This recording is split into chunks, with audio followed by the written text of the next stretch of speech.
Hi and welcome back. This is our second lab video where we are going to create a cluster from scratch on Azure Virtual Machine. Whatever commands that we are running to use is independent of what virtual machine you are running. So you can work this out in your AWS environment, GCP environment, or your own virtual machine, or even on your own laptop. So the only thing that is I'm using an Ubuntu virtual machine, so that thing will little bit differ whether you are using apt or you are using yum commands.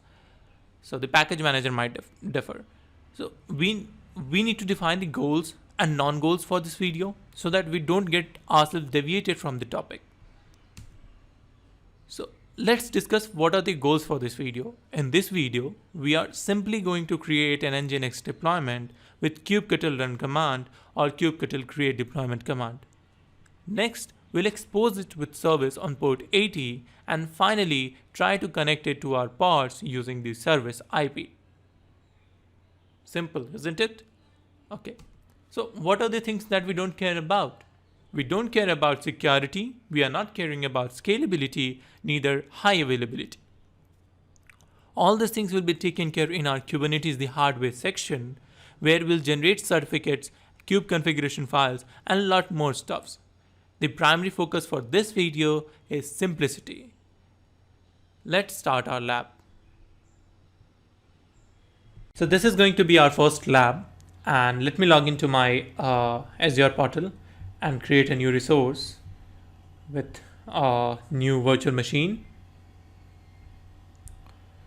Let me create a new resource named as Kubernetes, and let's name this virtual machine as one node cluster,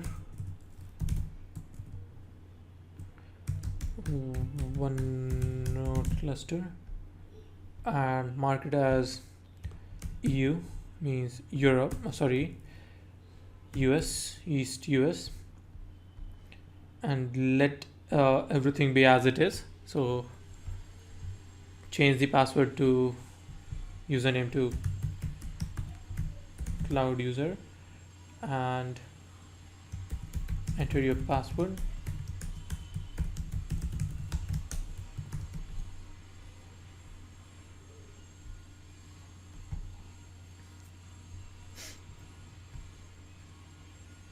Let everything be as it is. I'm not going to change anything.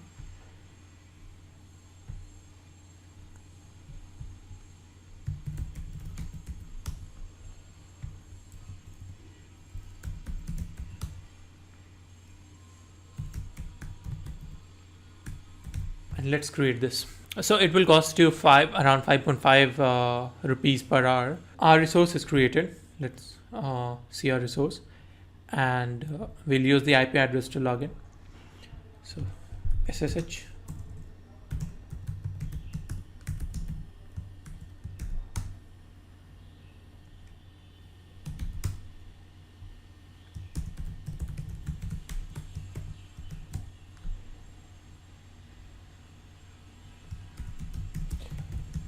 I think I entered the wrong password.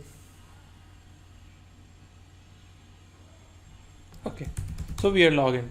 We'll log into the same machine in another tab also, so that in case we need it.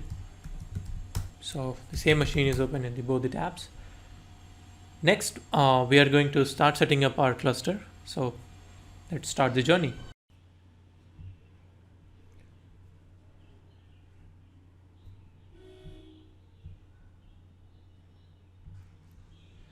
So we need to install a few things. I have already installed some of them. We need to install kube-apiserver, kube-controller-manager, kube-scheduler, etcd, kubectl, kube-proxy, and Docker, right? So I found Kelsey Hightower's documentation as the best place to install whatever you want. So if you read the bootstrapping cluster, etcd cluster, you'll find here that you grab these two commands, and you will be able to download the etcd cluster tar file, and then unzip that and finally move that to user local bin. Similarly, if you just go to bootstrapping Kubernetes controller, if you come here, you'll see that you can download all the tools, that kube-apiserver, kube-controller-manager, kube-scheduler, and give all of them executable permission and move them to /user local bin directory. Okay, so we have done that. And next thing that we are going to do is start running kube-apiserver. So I have, this is where I'll run tmux, and this is where I'll test and see what is the output. So suppose I want to run kube-apiserver and just run kube-apiserver like this. So I think it needs sudo permission, so run it with sudo permission. Okay, and now let's go above and see what the error that we are getting. So if you just scroll up, and you'll see that kube-apiserver needs etcd cluster address to run. So, and we have not specified any etcd cluster, so etcd is even not running. So if you just copy this, and let's run this first etcd. So first we need to run etcd, and for that you just need to write etcd and it will start running. The error it is getting is it is not able to run this something. So what I'll do, I'll try it with sudo. Okay, so it started running and it will listen on the port 2379. So we'll just copy this port and we'll create a new window on tmux. It's very easy. You just have to click ctrl-B and then add C to it, and it will create a new window. So here I'll run API server, that is kube-apiserver, and pass this particular address to it. And the flag that we need to add is, so just copy this flag and paste it here. So now kube-apiserver will start, and you can see that we have a kube-apiserver running. Next thing that we need to do is let's create a new window, and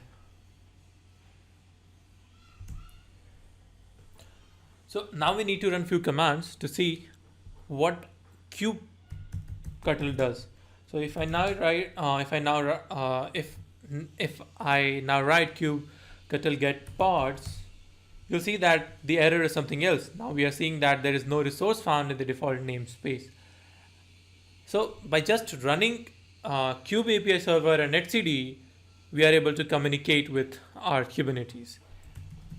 And now also we'll be able to create few resources, like if I just write kube-ctl create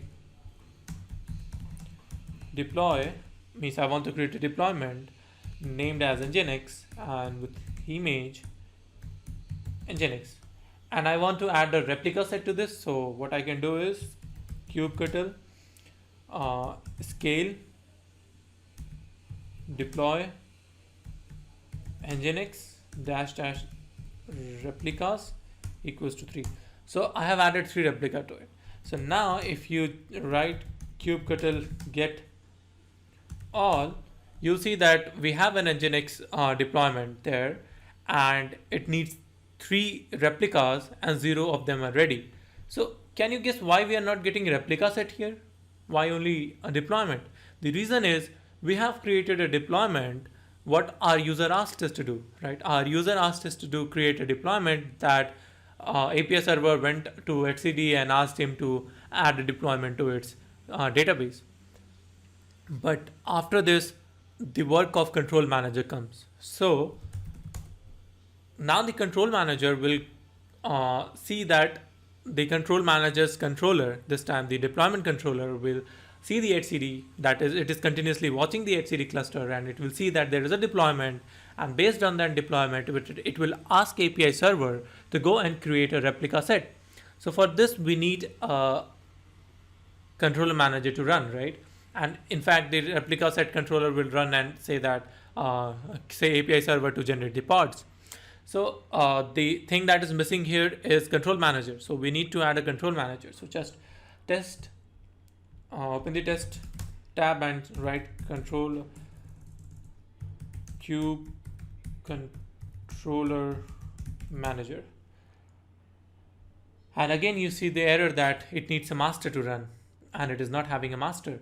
So if you just copy this and you will read the error that it needs to know that where is the API server, what is the address of the API server. And if you write netstat dash NLP,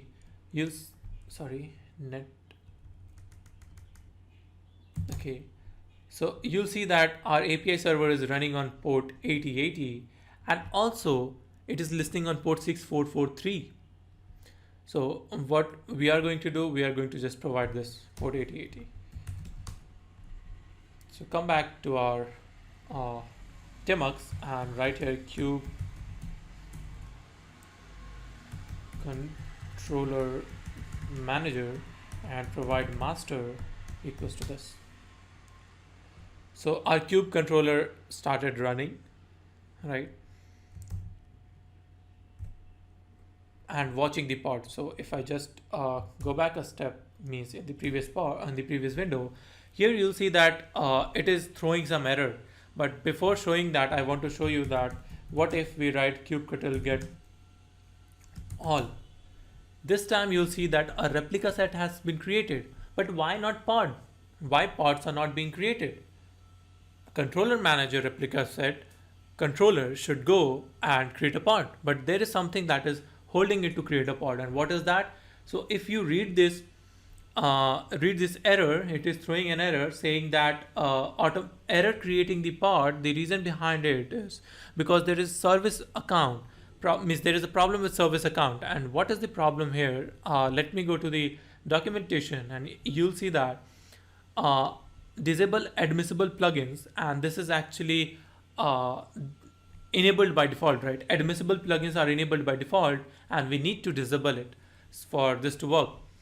And we can do that by getting the service account documentation. And here you'll see that they have added, sorry, not here. Okay. If you click on configuring service account, okay. So here you'll see that we need to add this line. There are alternative ways. We can use this flag and set it to value as true. I think that is what need to set. So let me see what, okay. So if we write this, that disable admissible plugin equals to service account, it will disable that admissible plugin. And this we need to run with kube-apiserver. So we are not going to touch the kube-apiserver right now because it's running, and we have an alternative way. And the alternative way is to, in the default service account, add this line. So if I just kube-controller get service account, you'll see that we have a default service account. And if we just need to edit that. So, and add that particular line of code here. Okay, so we have edited the service account, and if you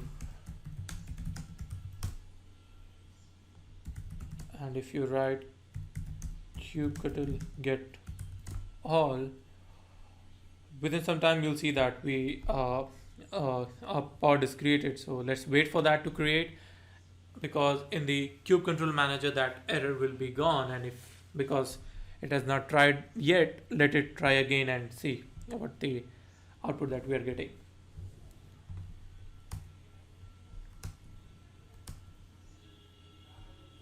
So we still have that. Let it try again.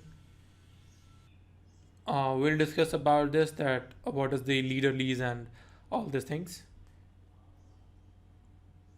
later in the video. So let it start. It is taking some time to start.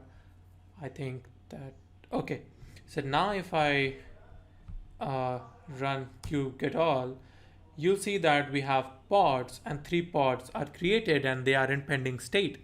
So with kube-apiserver, etcd, and Kube-controller-manager, what we are able to achieve is kube-apiserver means when a person requests to create a deployment, kube-apiserver asks the etcd to store that, and answer back to the person that okay, your deployment will be created. And controller manages controller go to the HCD, watches the HCD and sees that what kind of controller is there, and based on that it creates the replica set and pods. But it is in pending state. Why? The reason is it is not having any nodes. So if I right now, if I try to get the nodes, you'll see that we don't have any nodes yet. And what kube scheduler have to do is means so now the works of kube scheduler comes in. Kube scheduler will see what are the nodes available in the cluster, means what are the nodes available, and register to the API server and assign that nodes to the pods, which is in pending state. Okay, so for this we need to run the nodes and we need to run the kube scheduler. So let's run the kube scheduler. So you'll see that it is throwing the same error that you don't have any master, and it is not able to communicate with API server, and so it is not able to find any nodes, right? So you'll see all these error here. What we are going to do is add the nodes here. So this is, sorry, add the API server. And remember to give HTTP and not HTTPS. In case you give HTTPS, it won't execute and it will throw some errors. Okay, so now you see the error. You see that we have 3 pods in queue, means in the active queue, but it is not able to do means move that to running state or creation state because we don't have any pods. We don't have any nodes available. So kube scheduler is trying to search for nodes, but it is not finding any node. So we need to run a node, right? Who registers the node to cluster? It's the work of the kubelet to register the node to the API server. We need to install kubelet, and kubelet needs a container runtime environment. So we have to install a container runtime environment. We are going to use Docker for our purpose. And before doing anything, let's install Docker. So I'll just go to my blog, because I find this the most useful source to install Docker. Follow the commands written here and just install Docker.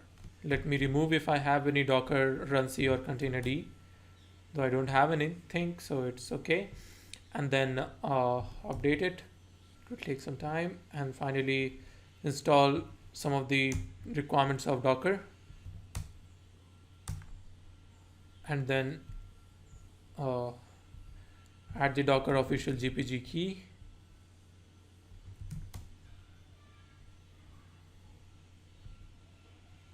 Add the fingerprint. So we got some error.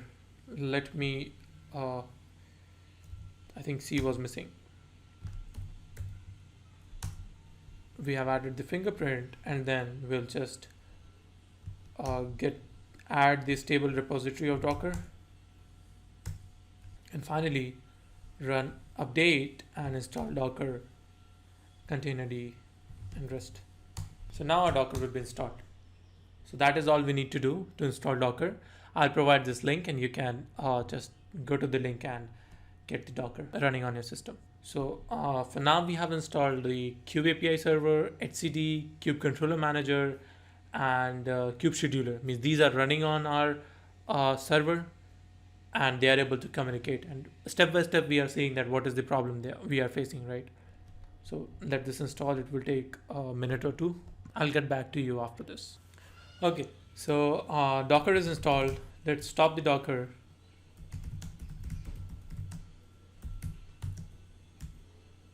Because we need to just run docker d. So Docker is stopped, and let's get back to our Tmux. And I think we got some error somewhere.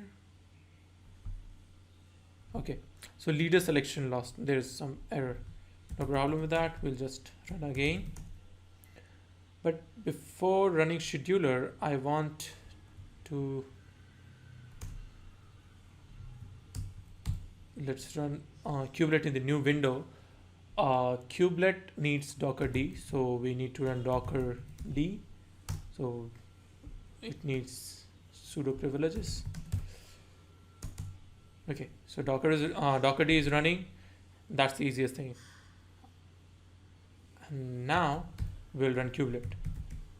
So kubelet needs something, right? Kubelet cannot run by itself. So we have not installed kubelet. That's bad. Let's go and install kubelet, and you know what is the source to install the things. I'll use kube-apiserver documentation and just go to bootstrapping the worker nodes, and here I'll grab all the things that I need to install. So he's installing lots of things. I think I'm good with that. I'll install 2. And I'll use what I need to use it, right? I don't need to use all the things. And I need to give permission to kubelet.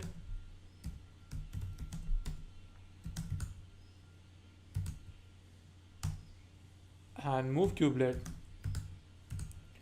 to user local bin.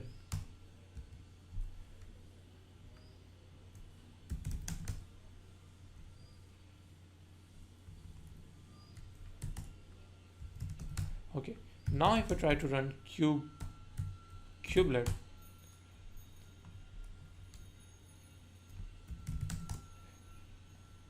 you'll see that it seems that it is running.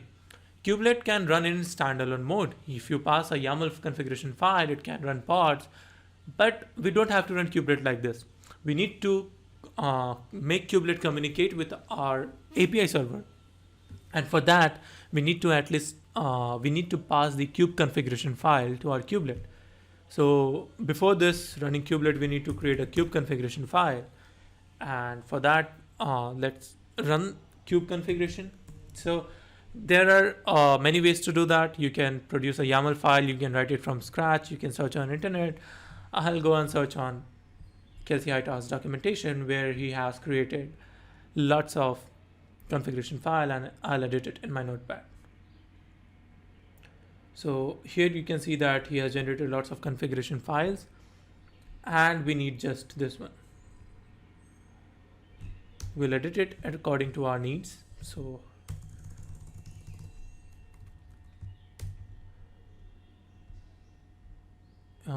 we want to keep it the name as localhost cluster, and just copy this name. We don't want any certificates to be here, and our server is listening on HTTP and not HTTPS 127.0.0.1:8080, and the name is kube-config. Make the name as config. We don't want any credentials, so I'll remove this.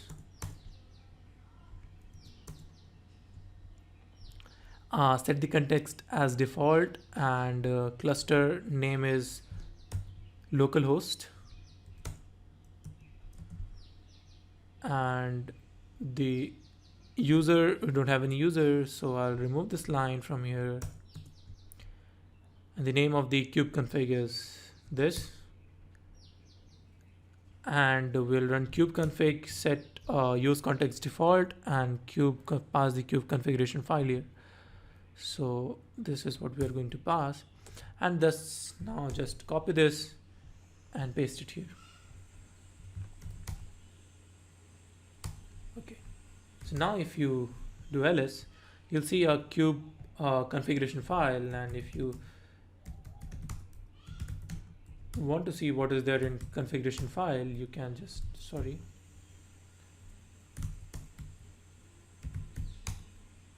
you can see that we have a cluster defined with a server as 8080, and other options are seen here. You can see the other options here. So we need to just pass this kube configuration to our kubelet, and that is what we are going to do. We are going to run kubelet, and it needs sudo permission, and pass -- kube config file and the name of kube config. So our kubelet started, right? And now if we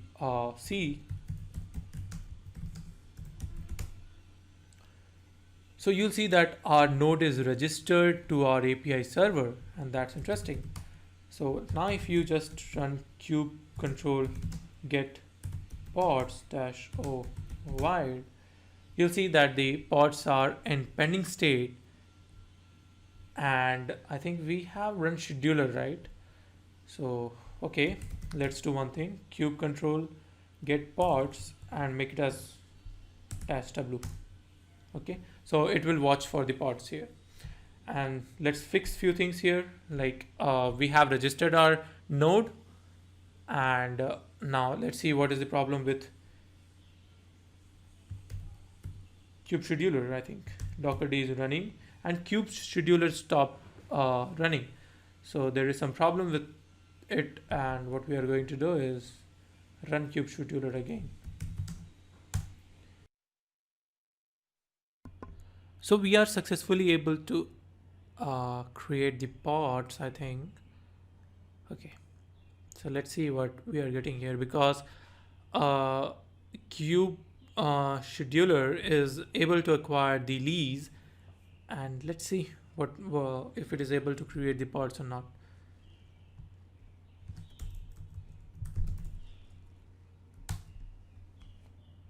So still the pod status is pending.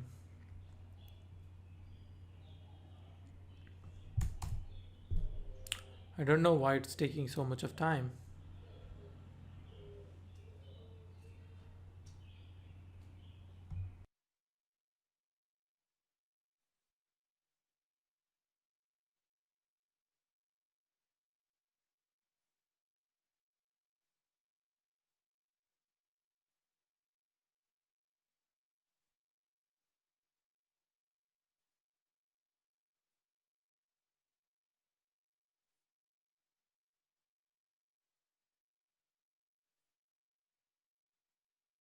So now you have seen that we were successfully able to establish the communication between kube-controller-manager, API server, scheduler, etcd, and kubelet, right? And kubelet is able to communicate with docker-d, that is the container runtime environment. So everything is good till now. And we have also created some pods that you can see here, right? Okay, so we have created pods, and they have been assigned the IP addresses. But since you know that in Kubernetes, pods are like they can get down a time, and so we should not be dependent on pods. So for that purpose, we need to create a service. So let's create a service. So this has created a service. Now if I do kube get all, you'll see that a service has been created here, and the name of the service is Nginx, and it is having the cluster IP as this. The service cluster IP are actually a virtual IP. That means nothing exists at that particular IP. So if I try to curl that IP, we are not going to get anything, right? And also if I try to ping that IP, we are not going to get anything because nothing exists. So we'll get 100% loss, packet loss. But if we ping the IP of our pods, we will receive some information that you can see that we are receiving the that is we are able to ping that, and that's particular IP, and that is 0% packet loss. That means that's a real entity, whereas virtual service is a virtual IP. Service has virtual IP.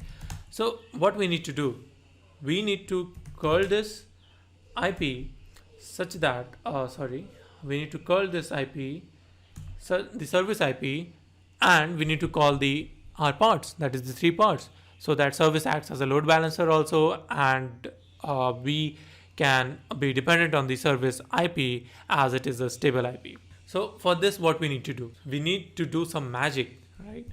If you just get kube control, get service, and kube control get endpoints, you'll see that we have a service named Nginx, and we have an endpoint named Nginx, and this endpoint is mapping to our containers, to our pods. So we have to do, we need someone that can create an IP rules which can map the service IP to these endpoints. And now the work of kube-proxy comes in. So kube-proxy actually takes that service IP and map it to our Nginx by setting the IP rules in the IP table. So now let's move. We have actually installed the kube-proxy, and now we are going to give it an executable permission and move that to our user local bin directory, right? Every time I forget to give sudo. Okay, I think we made some mistake, and this time was this. So we have moved that, and if you right here kube proxy, see what is the error that we are getting. So it also needs a master. Kube-proxy needs either a configuration file or direct communication with master. So there are two components in Node that directly communicate with our API server, and that is Kubelet, which we have already configured using the kube configuration file, and the another one is kube-proxy, which can be done using kube configuration file, or we can directly add -- master command here and give the address of our master. So we can run kube-proxy -- master and give the address of the master, that is 127.0.0.1:8080. And I'm not going to run it here. I'll just copy this command here, and I'll create a new window, and I'll run this here. I think we need sudo, so I'll just write sudo. Okay, so we have created that. We have created a kube-proxy, and it is running, right? It is running. So now let's check if it's running or not. That's a good point to check that. And now if we do curl service, which was not running earlier, and that is, and curl to 10.0.0.73, you'll see that our Nginx page pops up, and it is doing all the hard work for you, that doing the load balancing also. So we have successfully able to do that, but can we see this rules in IP table? So definitely we can, and I'll run few commands to see that. Okay, now it's okay. So you can see that we have actually kube marks, and these three IP addresses have been added to our IP table rules, and here it is trying to map the service. That you can see that the service is here, and it is trying to map those addresses. So we have created a IP table rule, and it's not we who have created it, it's kube-proxy that has created this IP table rule, and so we are able to successfully create a service, and it is able to communicate. So that was all for this video.